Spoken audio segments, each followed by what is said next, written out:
Okay, so here's our set of components. They're very low polygon. You can see there's not a lot of geometry to make up these planes, but I'm hoping is enough geometry to at least create some variation and undulations and things like that. The next thing we want to do is set up an origin point for each one of these objects to make translation, rotation, and scale a little more controllable. So with the object we want to change selected, I'm going to hold down Shift and right click, and we're going to set the 3D cursor to that point. I'm going to right click on the object itself, set origin to that 3D cursor. Okay, and I'm going to turn the gizmo back on so you can see this change happen. So now the base of the object is down here. And this one, hold down Shift, right click on the object, set origin to 3D cursor. Now this will be interesting to interpret. Maybe we'll make this the base. Okay, everything's open to interpretation. Okay, so now we've got origin set on all of these. Okay, I'm going to save this again.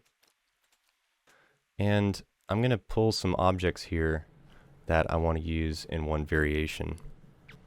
So let's start with these long bone pieces, and then I'm going to hold down Shift and press D, and I'm going to move them somewhere else.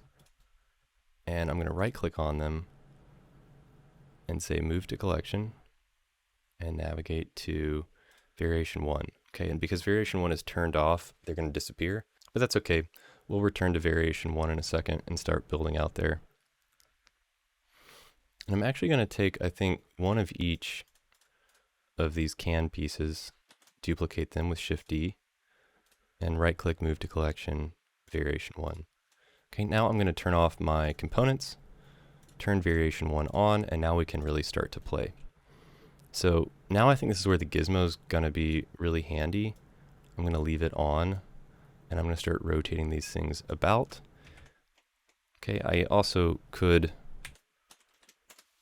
use the rotation commands and the other commands. So I'm pressing RX90 just to bring these vertically upright, just for these pieces, and RZ90 to make these objects perpendicular to one another.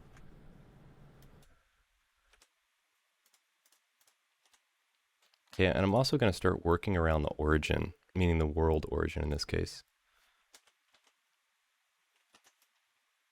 Scale this one up, make them match a little more closely. Okay, I'll get to these pieces later. Let's spend some time with our stem. So here's basically a really low poly, basically two sprites put together right now, two-dimensional planes intersecting perpendicularly like so. Not the most maybe visually interesting thing, but we're going to build them up into a large collection and, you know, grow a field of them. And I think you're actually going to be impressed with the result. Because we have other geometry in here, though, we're not limited to just two-dimensional planes. So if we select one of our objects, I'm actually going to go to shaded viewport mode and go to edit mode. And with my vertex selection on, I'm going to move some of these points. Might even want to turn X-ray view on so we can kind of see through the other mesh. Look at this from the side. Start pulling these around, playing with them.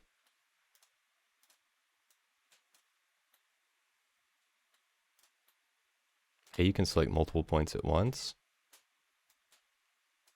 and move them. If you kind of want this to sway back.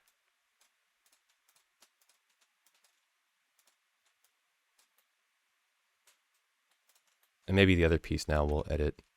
And I'm going to go to edge select mode, and we're going to try something a little bit more synchronized. So if I have some geometry selected, if I hover over here at the top where it says proportional editing, and it also has a shortcut O, so if I press O on the keyboard and I start to move, you can see, depending on how it was set before, if I scroll my mouse wheel in and out, you can see this circle expanding and collapsing, growing and shrinking.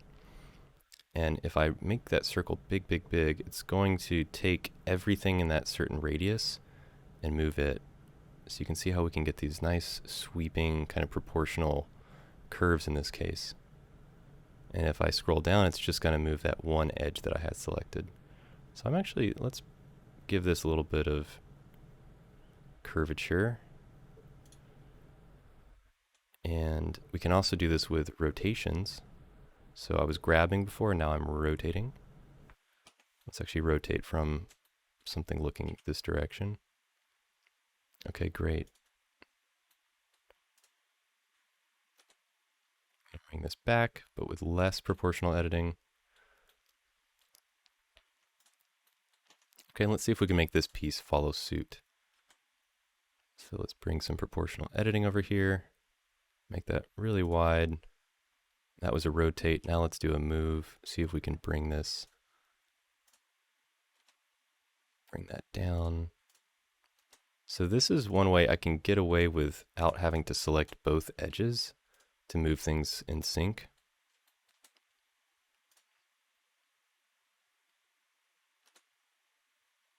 See if we can move it back over here. Keep it swaying kind of where it's aligned down the middle. Okay, if I deselect that, now it still is two intersecting planes, but it's starting to really feel like something else, I would argue. So let's bring in some of these quote-unquote leaves and see what things feel like then.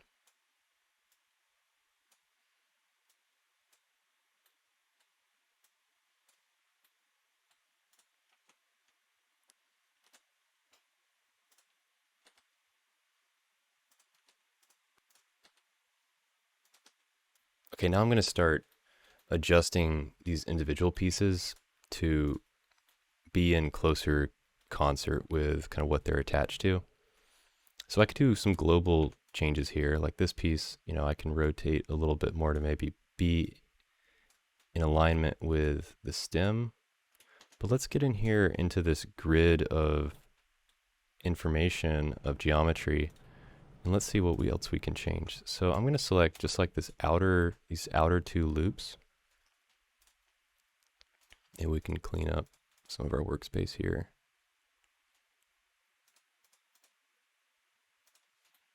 Just look at one leaf at a time.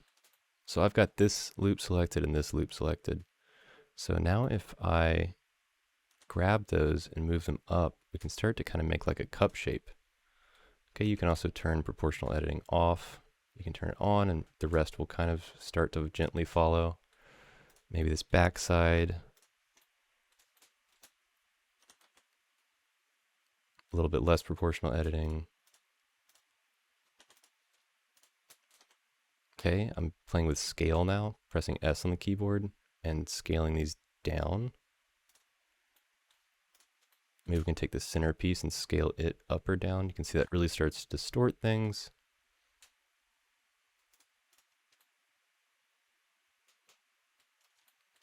Okay, this edge that I want it to meet the stem with, let's see if we can clean this up a little bit. I'm going to turn proportional editing off to do that. Let's bring these closer, but with a little bit more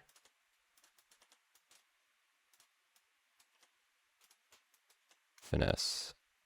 I say that. Let me do things like that. Now down here I've got a bit of a mess. It might have come from when I was demoing and maybe making some extra bits and just wasn't being careful. But let's actually get rid of these. So I'm going to select them and delete their vertices. I'm being really careful not to disrupt any of the other part of my leaf here.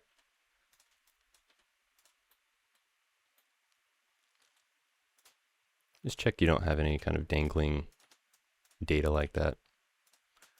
Okay, trying to form kind of a place where this will join up with the stem. Okay, and I'm going to go back into object mode and we're going to look at what's happened here. So look at how, if we see the reflections in the light, especially if you have your roughness maps on, if we go into shaded mode, I think this will be even more present actually. So you can see how it's faceted. Because we have built this out of all these different planes, it makes sense that it's faceted. but it doesn't necessarily look, well, it doesn't look great. It doesn't really look like we would expect maybe a leaf would look. I'm going to turn everything back on.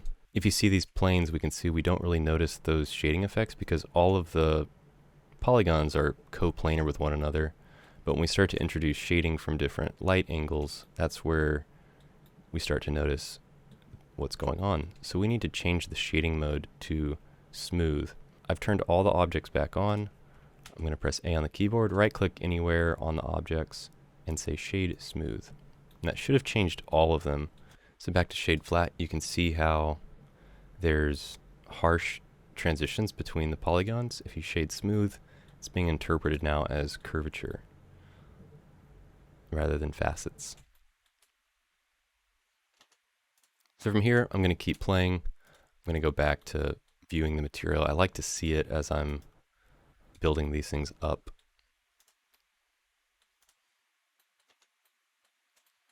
Okay, here's an example at a certain point. You know, we really start to push that geometry up and up and up. And the shading looks okay, but we're starting to get funny artifacts and things. And it still is going to look jagged when we start to add our normal maps on there. So there are limits to what you can do, but what we can also add is additional geometry to subdivide that. So we could try subdividing that with Control R, Control R, and now playing with these new edges we've made, maybe bring back some smoothness there.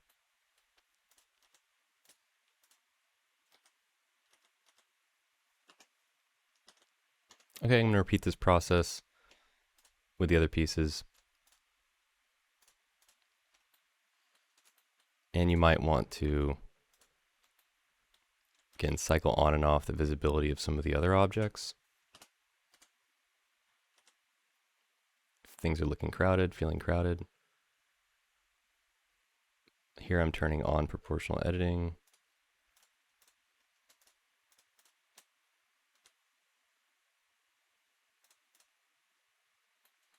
I'm also going to try to divide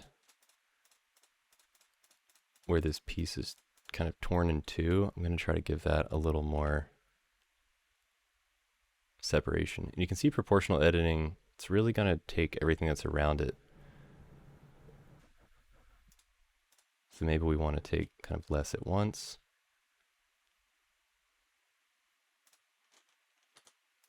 Or you might just have to turn it off altogether. Again, up here or with O on the keyboard.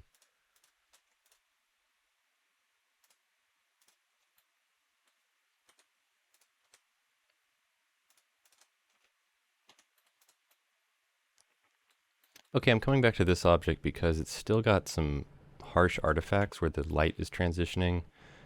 And I think what we need to do is add some more geometry again. So with edge select on, I'm going to come in here and add some more loops. I can move these over by double tapping G and position them where I really want them.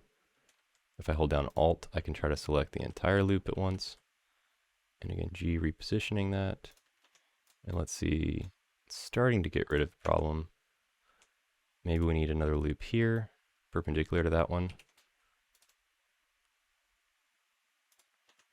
Okay, that's looking better. So sometimes you just need a little more geometry in there if you're getting funny artifacts. Now, we're up to 258 vertices, 170 faces for this object.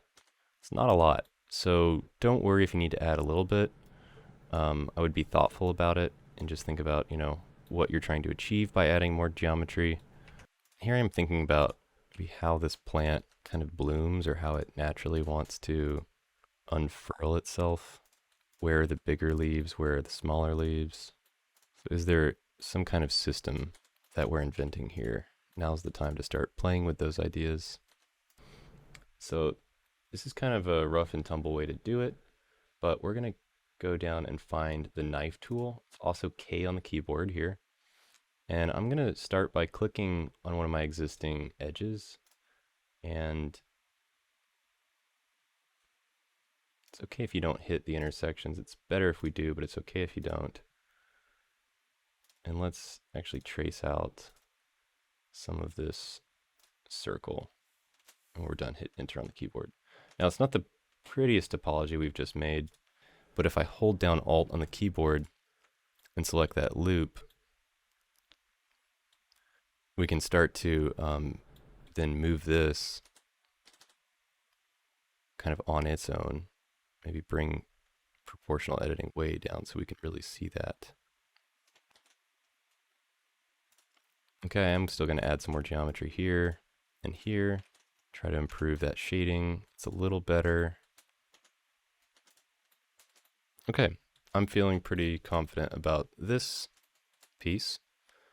So I'm going to come through and make additional variations. And if you remember, my strategy is going to be to turn off the variation and pull from the components, duplicating them, add them to the collection that I'm interested in them joining as a variation of a species, turning off that component collection, and then starting to build from there. If you want to recycle pieces from your last variation, that can be acceptable. I would just make sure that you're giving enough personality between each variation that you're really making that geometry count and do something on its own.